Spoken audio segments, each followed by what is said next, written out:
کر رہے تھے. آپ کہہ رہے تھے الیکشن کمیشن کے پاس آپ سوال کریں, آپ تقریر نہ کریں. سوال یہ ہے کہ آپ جو بات کر رہے ہیں کہ کھوسہ صاحب کا جو گرفتاری ہوئی اس کا ذکر نہیں, وہ سپریم کورٹ میں جو رپورٹ جمع ہوئی ہے چیف سیکرٹری کی, اس کا ذکر موجود ہے خرم کھوسہ کی گرفتاری کا.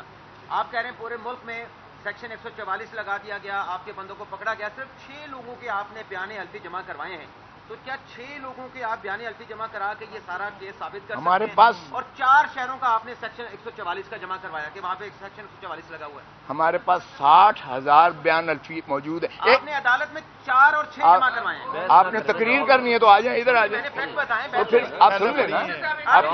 آپ لگا سوال سننا نہیں چاہتے. اب آپ نے کر دیا, اب آپ سن لیں. میرے پاس 60,000 بیان الفی آئے ہوئے ہیں ہمارے پاس. پروپوز جمع کرائے ہیں. یار میں نے کب کہہ رہا ہوں کہ میں نے جمع کرا دیے ہیں سارے مکمل. ہمارا کوشچن لے لیں. آپ نے آج ڈسسٹسفیکشن کا اظہار کیا ہے جوڈیشری پر. یہ الیکشن کے بعد الیکشن ڈسپیوٹس اسی جوڈیشری میں آئیں گے اس نے حل کرنے. جب آپ کو اس ہم نے آپ نے سنا نہیں, میں نے عزت مآب چیف جسٹس فائز عیسیٰ کہا ہے, سنا ہے آپ نے؟ تو پھر اس کا مطلب یہ ہے کہ میں نے عدم اعتماد کسی مخصوص پر. صاحب آپ سمجھتے ہیں کہ اگر وہ میرے سردار پر اعتراض کر سکتے ہیں تو میں ان کے قاضی ہوں. آپ سمجھتے ہیں یہ جو آپ حالات بتا رہے ہیں تو یہ سارے حالات تو انہی حالات کی طرف اشارہ کر رہے ہیں جو ڈسکا میں 20 پریزائڈنگ افسر اغوا ہوئے تھے. تو آپ سمجھتے ہیں یہ ڈسکا والا الیکشن ہونے جا رہا ہے؟ یہ الیکشن تو خیر اس سے بھی بدتر ہونے جا رہا ہے. آپ کو نظر آ رہا ہے یہ پری پول ریگنگ کی پاکستان کی تاریخ کی بدترین جو ہے یہ ایک نمائش ہونے جا رہی ہے. لیکن ہم نے اپنے جو ہے ہمارا جو کارکن ہے, ہمارا جو چیتا ہے, چیتی ہیں, انشاءاللہ آپ دیکھیں کہ وہ والہانہ محبت کرتے ہیں خان سے. وہ اس جذبے کے ساتھ, جنون کے ساتھ جائیں گے پولنگ سٹیشنز پر اور وہ اسی طرح ووٹ دیں گے. اور ہم پہرا دیں گے, ہمارے وکیل کالا کوٹ جا کر ریٹرننگ آفیسرز کے پاس جو ہے, پریزائڈنگ آفیسرز کے پاس, پولنگ آفیسرز پر, ہر پولنگ بوتھ پر پہرا بھی دے گا اور انشاءاللہ ان کا حفاظت بھی کرے گا. ہم انشور کریں گے, ہمیں جلسے نہیں کرنے دیے جا رہے. آج میں نے چیف جسٹس کو بھی کہا ان کے لیے تو فری ہینڈ ہے, آپ روز دکھاتے ہو ٹی وی پہ فلاں آ رہا ہے, فلاں آ رہا ہے, فلاں آ رہا ہے.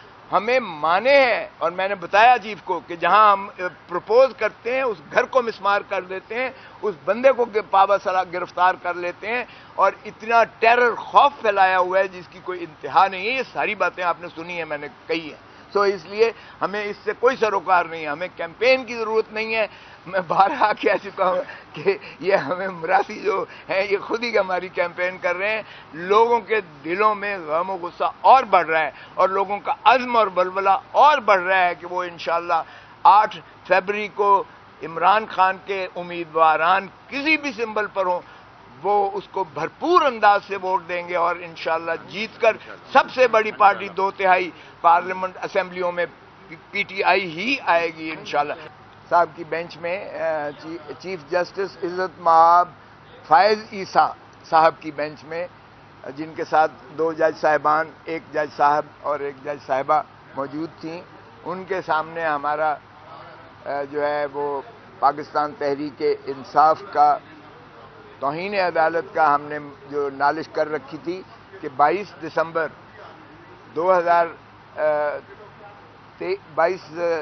2023 کا فیصلہ جو تھا سپریم کورٹ کا, جس میں انہوں نے حکم دیا تھا الیکشن کمیشن آف پاکستان کو کہ صاف اور شفاف الیکشنز یقینی بنائے جائیں, لیول پلینگ فیلڈ دی جائے, کیونکہ ریاست کی روح ہی صاف اور شفاف الیکشنز اور لیول پلینگ فیلڈ سے وابستہ ہے. سو اس لیے اس کو یقینی بنایا جائے, اور اس کی انڈر ٹیکنگ جو ہے اٹارنی جنرل اور الیکشن کمیشن کے جو وکلاء تھے انہوں نے بھی دی تھی, جو بھی ایک فیصلے کا حصہ متصور ہوتا ہے. تو اس کی چونکہ دھجیاں اڑائی گئیں واضح طور پر اور تضحیق کی گئی سپریم کورٹ کے اس فیصلے کی, جب ہمارے امیدواروں کو جو ہے کاغذات نامزدگی داخل کرنے سے مانع کیا گیا, ہمارے پروپوزرز اور سیکنڈرز کو اٹھا لیا گیا, ریٹرننگ آفیسرز کے باہر ایک جم غفیر پولیس کا اور سفید پارچات میں ان کے اپنے جو لا انفورسنگ ایجنسیز کے لوگ ہوا کرتے ہیں, وہ موجود ہوتے تھے اور ان کی رسائی ناممکن بنا دی، جس کے لیے کئی ہمارے امیدواران نے ریٹیں ہائی کورٹس کے مختلف بینچز میں سارے پاکستان میں کی، اور جس وجہ سے پھر 2 دن جب ایکسٹینڈ ہوئی، اضافی ہوئی، 24 تک کیا گیا، 24 دسمبر تک کاغذات نامزدگی داخل کرنے کا، تو وہ ایک آگ کا دریا پار کر کے جو ہے وہ کامیاب ہوئے، یا جس طرح سے، اور جو وکلاء بھی ساتھ جاتے تھے ان کو بھی گرفتار کر لیا جاتا تھا، اور باریں پھر اٹھتی تھیں اور پھر ان کو مخلصی ملتی تھی۔ یہ مرحلہ وہ تھا جو کاغذات نامزدگی داخل کرنے کا تھا، یہ 20 سے 22 تک تھا اور 22 سے 24 تک ایکسٹینڈ ہوا، تو یہ اس دورانیے میں ہمارے ساتھ سارے پاکستان میں کیا گیا۔ اس کے بعد شروع ہوتا ہے کاغذات نامزدگی کی جانچ پڑتال کا، جانچ پڑتال اسکروٹنی کا، وہ 30 تاریخ تک جو ہے فیصلہ میعاد دی گئی تھی الیکشن کمیشن آف پاکستان۔ تو ڈفرنٹ ریٹرننگ آفیسرز نے کسی کو 26، 27، 28، 29، 30 تک تاریخیں دے رکھی تھی، اس میں بھی یہی چیز روا کی گئی، اور وکلاء کو ہم بھیجتے تھے اس لیے کہ وکلاء ذرا اپنا قانون کو محافظ ہونے کے ناطے سے ان کو حقوق کا پتہ ہوتا تھا، لیکن وہاں بھی ایسا ہی ماحول کریٹ کیا گیا، اور چنانچہ ہم نے دیکھا کہ کاغذات نامزدگی کو پھاڑا گیا، آپ کے میڈیا نے دکھایا، تشدد کیا گیا، عورتوں کو جو ہے اسی طرح جانے سے مانع کیا گیا، ان کے ساتھ جو ہے ہماری فیمیل کینڈیڈیٹس کے ساتھ وہی حال کیا گیا، اور اس بات کی ہم نے پھر ہمارے کینڈیڈیٹس کو اریسٹ کر لیا گیا، یہ مینٹیننس ایم پی او لگا کر اریسٹ کیے گئے، اور ان کے پاس جو ہے خالی ڈپٹی کمشنرز کے وہ جو ہے پرفارم موجود تھے، جس میں صرف نام انہوں نے درج کرنا ہوتا تھا، اور 1 مہینے کی نظر بندی اس کی لکھی ہوئی ہوتی تھی ہر اسٹیشن پر، جس کو چاہتے تھے اٹھا کر اور اس کو جیل میں ڈال دیتے تھے اس ایم پی او کے تحت۔ اور یہ ڈپٹی کمشنر وہ ہے جو ڈسٹرکٹ ریٹرننگ آفیسرز ہیں، ہر ضلع میں district returning officer deputy commissioner ہے، اور انہی کے دستخط شدہ، اور اسی طرح 144 بھی ڈی ایم لگتا ہے، ڈسٹرکٹ ڈپٹی کمشنر لگتا ہے، وہ جہاں چاہتا تھا۔ آج تک ہمیں انہوں نے جلسے جلوس نہیں نکالنے دیے، اور جو کوشش کرتا ہے اس کے گھر کو اڑا دیتے ہیں، مسمار کر دیتے ہیں، کاروبار اس کے بند کر دیتے ہیں، اور اس کو بھی جو ہے اغوا کر کے اس کو پابا سلاسل کر کے جیلوں میں بند کر دیتے ہیں، جو ہم نے ریٹیں کر کے ان کو مخلصی دلائی۔